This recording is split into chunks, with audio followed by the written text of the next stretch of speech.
विकास मंडळ उदगीरच्या वतीनं चालणारा ही सरदार वल्लभभाई पटेल प्राथमिक विद्यालय या ठिकाणी हस्तपुस्तिका प्रकाशन सोहळ्यासाठी आवर्जून उपस्थित असलेले उदगीर विधानसभा मतदारसंघाचे लाडके आमदार आणि महाराष्ट्र राज्याचे कर्तृत्ववान असे कॅबिनेट मंत्री नामदार संजयजी बनसोडे साहेब, मंचावर उपस्थित असलेले या संस्थेचे सन्माननीय अध्यक्ष बाबारावजी भट्टमवार, संस्थेच्या उपाध्यक्षा आदरणीय अपर्णाताई पटवारी, कार्यवाह मार्गदर्शक आदरणीय अंबादासरावजी देशमुख, सहकार्यवाह माझे मित्र प्रशांत मांगोलकर, शाळा व्यवस्थापन समितीचे अध्यक्ष आदरणीय उमाकांतरावजी उदयमंत्री, मंचावर उपस्थित असलेले माझे मित्र सुनीलरावजी सावळे, आदरणीय अभिजितजी आवटे, दीपालीताई आवटे, या ठिकाणी उपस्थित असलेले राघवेंद्रजी कुलकर्णी, या शाळेच्या मुख्याध्यापिका मंजुषाताई कुलकर्णी, सेमी विभागाच्या प्रमुख असलेल्या आमच्या वहिनी आशाताई शेतर्गे, या ठिकाणी उपस्थित असलेले सर्व शिक्षक आणि उपस्थित असलेले काही कार्यकर्ते बंधू आणि विद्यार्थी मित्रमंडळी,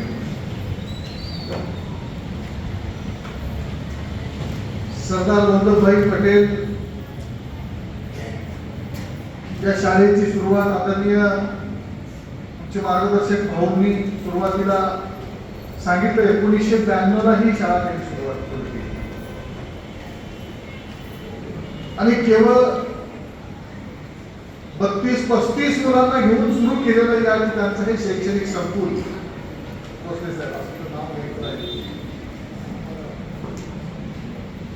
हे संकुल या परिसरातल्या सामान्यपणे जीवन जगत असलेल्या अनेक कुटुंबातील लेकरांना चांगले संस्कार मिळावे, समृद्ध अशी पिढी घडावी, यासाठी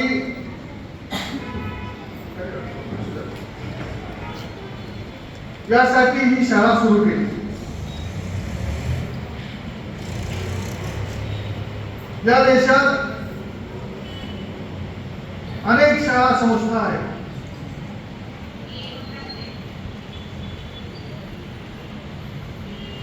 भाऊंनी आणि त्यांच्या साऱ्या टीमनी ही शाळा सुरू करण्यामागचा हेतू काय? प्रास्ताविकात त्या ठिकाणी ते सांगत होते की 50 लाख रुपयाच्या कर्जाचा डोकर आम्ही डोक्यावर घेऊन ही संस्था चालवतो. विद्यार्थ्यांसाठी नव्हतं, हे आपल्यासाठी होतं. याला आपल्याला बळ द्यायचं आहे. जेव्हा इथं या शाळेमध्ये शिकण्यासाठी सर्व जातीचे सर्व धर्माचे लेकरं शिकायला येतात, तेव्हा त्यांना ही संस्था, ही शाळा जी धडे देते, ही धडे केवळ राष्ट्रभक्तीचे आहेत.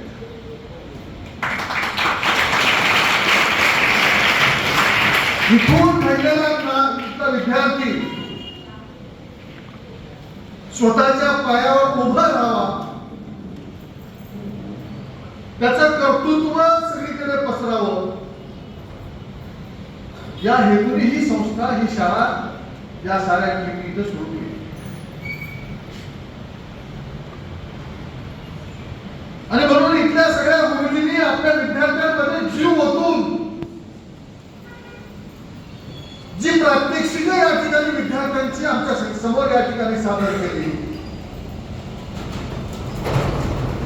हे बघितल्यानंतर माझ्यासारख्या कार्यकर्त्याला प्रचंड विश्वास आहे. मी शिक्षण विभागाचा सभापती म्हणून इथे आलो, जिल्हा परिषदेचा उपाध्यक्ष म्हणून आदरणीय भाऊ आपण मला बोलवला. आपल्या 1 ते 7 नंतरच्या 8वा वर्ग जोडण्यासाठी ज्या काही तांत्रिक अडचणी इथं होत्या,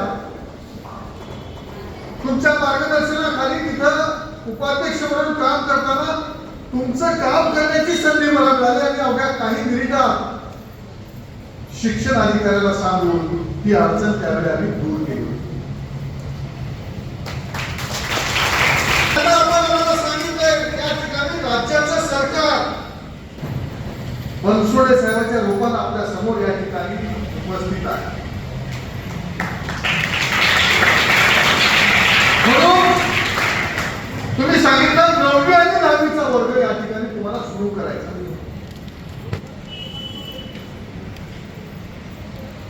हो, तुम्ही खूप छोटं म्हणजे थोडं सांगितलं. मी तर या ठिकाणी ज्युनियर कॉलेज सुरू व्हावं,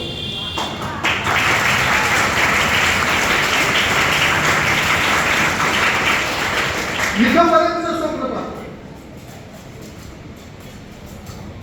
8वी पर्यंत इथं शिकलेल्या मुलांना दुसरीकडच्या कुठल्याही शाळेत पाठवलं तर खऱ्या अर्थाने संस्कार घडवण्याचं, मेंदू मजबूत करण्याचं हे केंद्र 8व्या वर्गानंतर 9वी आणि 10वीला जाणार कुठेही लेकरं. मला विश्वास आहे बनसोडे साहेब आजच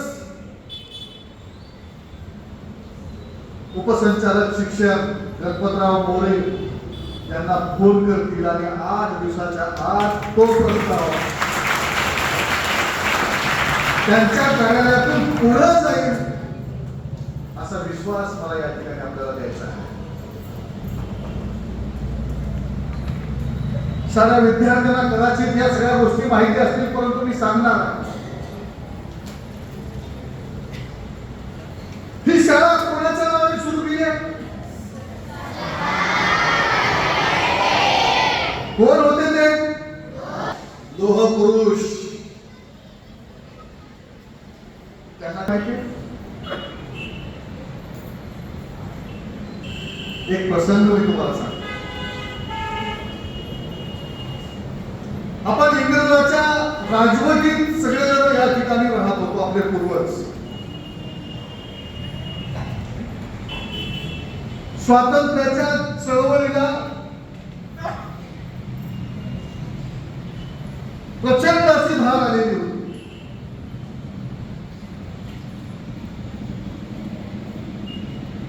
या देशातले साऱ्या जाती धर्मातले अनेक क्रांतिकारक आपल्या देशाच्या स्वातंत्र्यासाठी रात्रीचा दिवस मेहनत करत होते. मी सांगितलं साऱ्या जाती धर्मातले. आता इथं सुखदेव भगतसिंग राजगुरू हे तर सांगितलं, पण विद्यार्थी दशेत असलेला धुळे नंदुरबारचा एक शिरीष कुमार नावाचा 8 वर्षाचा मुलगा समोर इंग्रजाचे पोलीस बंदूक लावून उभे आणि शिरीष कुमार भारत माता की जयच्या घोषणा देतो. त्या शिरीष कुमाराला सांगितलं, अरे थांब, म्हणू नको भारत माता की जय, वंदे मातरम म्हणू नको. शिरीष कुमार म्हटला, तू छातीवर माझ्या बंदूक, त्या बंदुकीचा नेम धरला, हिम्मत असेल तुझ्यात घाल गोळ्या, पण मी भारत माता की जय वंदे मातरम म्हणणार असं म्हणून त्या ठिकाणी तो शिरीष कुमार 8 वर्षाचा पोरगा थांबलेला आहे आणि त्या इंग्रजांनी शिरीष कुमाराच्या छातीत धाड धाड गोळ्या घातल्या. प्रत्येक गोळी गेली त्या ठिकाणी शिरीष कुमार म्हणत होता, भारत माता की जय, भारत माता की जय. आणि स्वातंत्र्याच्या चळवळीसाठी इंग्रजांच्या विरोधात अनेक कटकारस्थान करणं, इंग्रज या देशातून गेले पाहिजेत. लोकमान्य बाळ गंगाधर टिळकांनी नारा दिला, की स्वराज्य हा माझा जन्मसिद्ध हक्क आहे आणि तो मी मिळवणारच. त्या हक्केला प्रतिसाद देत या देशातले असंख्य क्रांतिकारक रस्त्यावर उतरले. इंग्रजांना त्याची चीड यायला लागली. 25-30 लोकांवर गुन्हे दाखल झाले. फाशीची शिक्षा द्यायला. आता जसं सुखदेव भगतसिंग राजगुरूवरची शिक्षा या ठिकाणी आपण बघितली, तसं एक 25-30 लोकांवर फाशीच्या शिक्षेचा हुकूम निघाला आणि त्याचं वकीलपत्र घेतलं सरदार वल्लभभाई पटेलांनी. सरदार वल्लभभाई पटेल त्या 25-30 लोकांच्या विरोधात जे गुन्हे दाखल झाले होते त्याच्या विरोधातलं वकीलपत्र घेतात. 1909-10 ची ही गोष्ट आहे. आणि त्यावेळेला सरदार वल्लभभाई पटेल कोर्टात त्या 30 लोकांच्या बाजूने न्यायाधीशाच्या समोर बहस करायला लागले. आर्ग्युमेंट सुरू आहे. 1.5 तास आर्ग्युमेंट सुरू झाली होती. 1.5 तासापासून बहस सुरू होते आणि 1.5 तासानंतर एक त्यांच्या सोबतचा माणूस हातात तार घेऊन आला आणि ती तार त्यांनी वाचली आणि पोटाच्या खिशात ठेवली. त्याच्यानंतर 1.5 तास पुढे आर्ग्युमेंट झाली आणि न्यायाधीशाने त्या 30 लोकांना निर्दोष मुक्त केलं. निर्दोष मुक्त केलं आणि त्या मुक्ततेच्या घोषणेनंतर त्या आलेल्या तारला काढून सरदार वल्लभभाई पटेल डोळ्यात अश्रू आणून सांगायला लागले, ही तार कशाची आहे. त्यांची पत्नी मुंबईच्या हॉस्पिटलमध्ये कॅन्सरचा उपचार घेत होत्या. ऑपरेशन होत होतं आणि ऑपरेशन करताना त्यांचा मृत्यू त्या ठिकाणी झालेला आहे. तुमच्या माझ्यासारखं कुणी असता तर तार आणि म्हटल्याबरोबर सोडून दिलं असतं, पण सरदार वल्लभभाई पटेलांनी पत्नीच्या निधनाची हातात त्या ठिकाणी बातमी वाचतात आणि 1.5 तास पुन्हा त्या ठिकाणी आर्ग्युमेंट करतात आणि 30 लोकांना फाशीपासूनची शिक्षा वाचवतात. एवढा महापुरुष, लोहपुरुष या नावाने आपण ओळखतो, त्या लोहपुरुषाचं नाव या शाळेला या ठिकाणी दिलेलं आहे. नाहीतर यांच्या वडिलांची, आजोबांची कुणाची नावं देता आली असती. प्रचंड त्याग या सगळ्या लोकांनी या ठिकाणी सोसत तपश्चर्याचा भाग म्हणून या ठिकाणी ही शाळा त्यांनी सुरू केली. खरं तर मी अधिक या ठिकाणी बोलणार नाही. या सगळ्या मान्यवरांच्या मार्गदर्शनात मी घडलोय. आता मी भाऊ असतील, आता मी वर्तमान सरकार असतील, गुरुजी असतील, स्वर्गीय नागनाथांना असतील, या सगळ्यांच्या मार्गदर्शनात घडलेला मी कार्य करणार. म्हणून मी आज आपल्याला इथं सांगणार आहे, या शाळेत केवळ संस्कार आणि संस्कार दिले जातात. जेव्हा सगळ्या जाती धर्मातल्या पोरांना मी सुरुवातीला सांगितल्याप्रमाणे राष्ट्रभक्ती शिकवली जाते. अटल बिहारी वाजपेयी या देशाचे पंतप्रधान, ज्यांचा गौरव आज मोदी साहेबांचा संपूर्ण जगात होतोय, परंतु त्याचा मूळ हे अटल बिहारी वाजपेयी होते. अटलजींच्या मार्गदर्शनात नरेंद्र मोदी घडले, अडवाणीजींच्या मार्गदर्शनात मोदीजी घडले, पण अटल बिहारी वाजपेयी या देशाचे पंतप्रधान होते. ते सांगायचे, या देशात दुसऱ्या देशाचं अनुकरण केलं चाललं, दुसऱ्यावर अवलंबून आपला देश राहू लागला, इथली संस्कृती बिघडत चालली, या देशवासियांचा अपमान अनेक वेळा होऊ लागला. या गोष्टी या देशाच्या तत्कालीन पंतप्रधान असलेल्या कवी मनाच्या अटल बिहारी वाजपेयींना ते सहन झालं नाही. म्हणून त्यांनी सांगितलं, त्यांनी एक कविता केली या देशवासियांसाठी. यह अपमानित पराजित परानुकरण प्रिय भारत की तस्वीर हमसे देखी नहीं जाती। ये चित्त है, हमें कसकती है, ये कांटा है जो हमारे हृदय में खटकता है। इस परिस्थिति को बदलने के लिए हम इस जंग में उतरे हैं। इस भारत भूमि को हम सिर्फ जमीन का टुकड़ा नहीं मानते, ये तो जीता जागता राष्ट्र पुरुष है। हम जिएंगे तो इसके लिए और मरेंगे तो भी इसके लिए। मरने के बाद हमारी आस्ती उठाकर किसी ने कान लगाकर आवाज सुनने की कोशिश की मुकर्रम भाई, तो आवाज होगी भारत माता की जय, भारत माता की जय, भारत माता की जय। हे सारे संस्कार या शाळेमध्ये दिले जातात। भाऊ, मी आपल्याला इथं सांगणार आहे, तुमच्या या शाळेतून दिले जाणारे जे धडे आहेत, या देशात शेकडो विद्यापीठ आहेत, पण जगातला नामांकित असलेला एक जो नोबेल पुरस्कार आहे,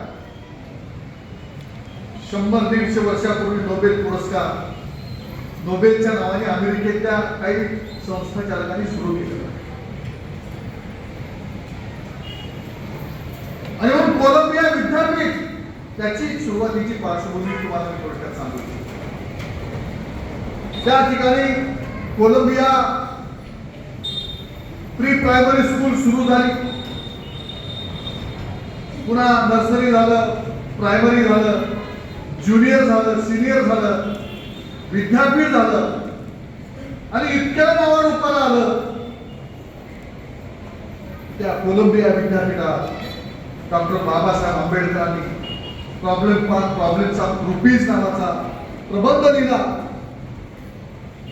त्या कोलंबिया विद्यापीठाच्या स्थापनेच्या 100 वर्षानंतर त्या मॅनेजमेंट मधल्या काही लोकांनी असा निर्णय घेतला की आपल्या या इन्स्टिट्यूट मार्फत आपण नोबेल पुरस्कार सुरू करायचा।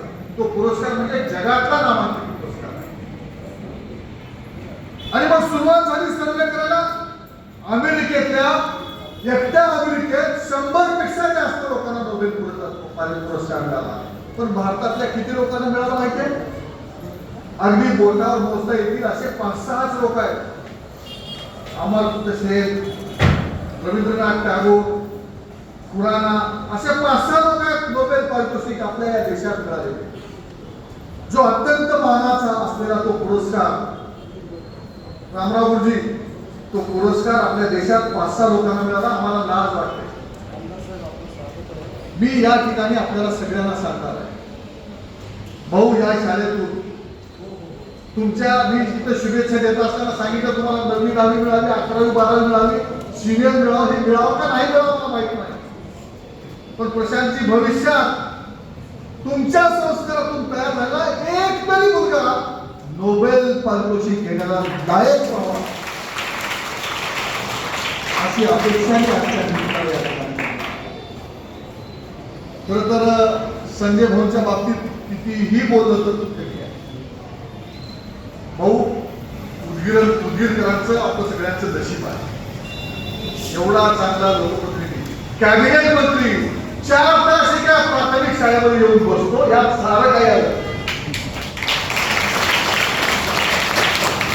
आणि संत ज्ञानेश्वरांनी म्हटल्याप्रमाणे जो जे वांछील तो ते लाहो प्राणीला,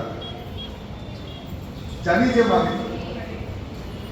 तुमच्या सगळ्यांच्या आशीर्वादानं जवळपास 7 राज्यात, मी गेल्या 30 वर्षापासून तुमच्या समोर वाढलोय कार्यकर्ता म्हणून। 7 राज्यात, मग आसाम असेल, मध्य प्रदेश असेल, राजस्थान असेल, दिल्ली असेल, इकडचं आंध्र असेल, कर्नाटक असेल का महाराष्ट्र असेल, या 7 राज्यात अनेक लोकप्रतिनिधी निवडून देण्यासाठी स्वर्गीय नागनाथ अण्णांच्या मार्गदर्शनात आणि प्रमोद महाजनांच्या नेतृत्वात फिरलो। एकही लोकप्रतिनिधी संजय बनसोडे सारखा मला बघायला मिळाला नाही।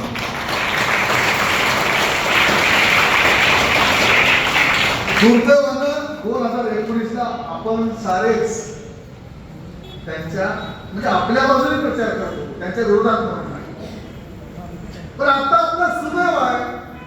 जाहीरपणानं उमेदवार संजय बनसोडे नाही इथं बसलेला आपण प्रत्येक जण उमेदवार आहोत या हेतूने आणि एक बाब मला आवर्जून या ठिकाणी नमूद करायचं आहे. जिल्हा परिषदेचा सदस्य असेल, उपाध्यक्ष असेल, आमदार असेल, कॅबिनेट मंत्री असेल, मुख्यमंत्री असेल, ही सारी पदं प्रचंड पुण्य कधीतरी आई वडिलांनी करायला केलेलं असायला पाहिजे. लोकांच्या विश्वासाला पात्र झाल्यानंतर लोक निवडून देतात तेव्हा ही सारी पदं मिळतात आणि मिळालेली पदं काही लोक त्याचा उपयोग शोभेच्या वस्तूसारखं करतात. ही सारी पदं एखाद्या दिवंगतानं शोभून दिसावं म्हणून वापरण्याची पदं आहेत का? ही पदं लोकांच्या कामासाठी, लोकांना न्याय देण्यासाठी आहे. त्याचा पुरेपूर उपयोग लोक कल्याणासाठी संजय बनसोडे साहेबांनी केलेला याची साक्षीदार आपण सारेजण आहोत. मी तर त्यांच्या मंत्रालयात बघितलेल्या एका काहीवर गोष्टीवर सांगायला अनुभव दिवस पूर्ण एक चमत्कार माझ्या दृष्टीने तर जगातलं हे आश्चर्याचा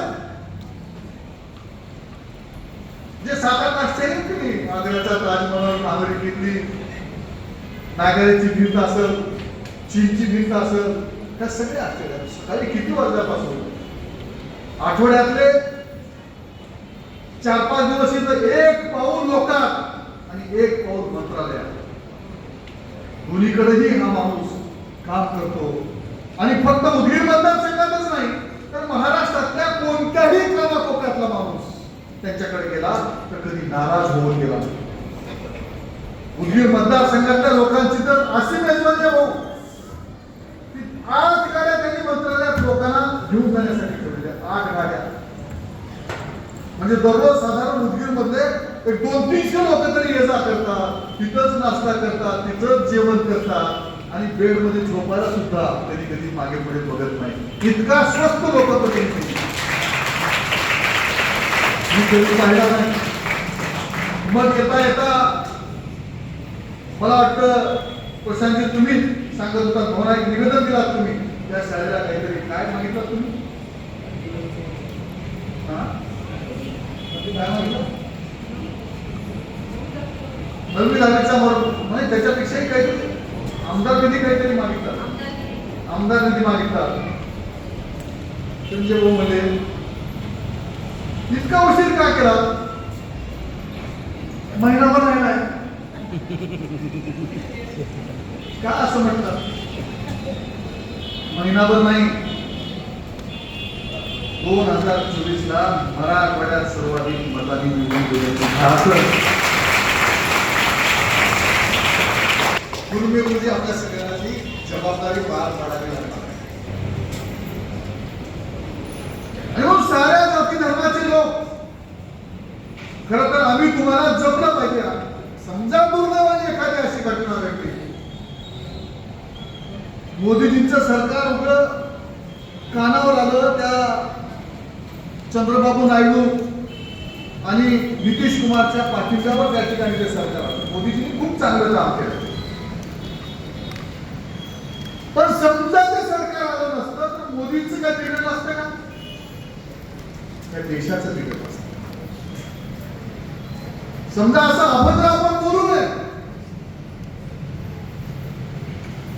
संजय भाऊ सारखा एखादा दुसरीकडचा कुठला संजय भाऊ सारखा एखादा उमेदवार इतकं काम केलेला, साधारणपणे आपल्या मतदारसंघात 60,000 कुटुंब, 60,000 घर आहेत.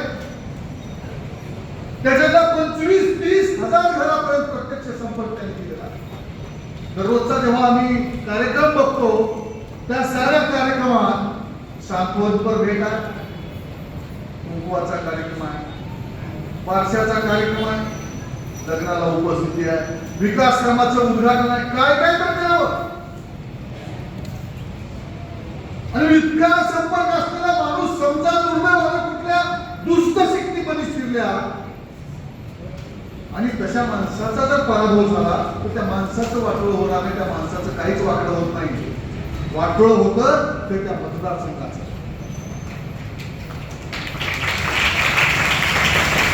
म्हणून ही माणसं आम्ही तळहाताच्या फोडासारखे जपली पाहिजे. संजय भाऊ, मी आपल्याला अभिमानानं सांगतो, मी भाजपचा 32 वर्षापासून काम करणारा कार्यकर्ता आहे, राष्ट्रीय स्वयंसेवक संघाचा कार्यकर्ता. 3 वेळा जिल्हा परिषदेची निवडणूक लढली, पण माझ्या जिल्हा परिषद सर्कलमध्ये जेवढे मुस्लिम मत आहेत ते सगळे मत आमचे मुकरमभाई असतील, ही सगळे माणसं माझ्या प्रचारात मिळतात. आणि 90% जास्त मत माहिती आहे का नाही, हे संघटना आहे, हे बीजेपी का है, फिर भी अपना है. म्हणून लोक आपल्याला मतदान करतात. तुम्हाला सुद्धा हिंदू असतील, मुस्लिम असतील, ही सगळी माणसं प्रचंड मताचा अधिकार या ठिकाणी देतील असा विश्वास तुम्हाला या ठिकाणी देतो. आणि म्हणू नका पुन्हा महिनाभर राहिला असं काम. तेव्हा आपण निश्चित राहा. आम्ही तर तुमच्याकडून फार मोठ्या अपेक्षा केल्या, त्या अपेक्षा आपल्या मार्फत पूर्ण व्हाव्यात. आम्ही सारेच तन मन आणि धनासह तुमच्या पाठीशी सावलीसारखं उभं राहू असा विश्वास देतो. ही शाळा आपली आहे, या शाळेला संजय भाऊनी दत्तक घ्यावं अशा प्रकारची विनंती तुम्हाला करतो आणि थांबतो.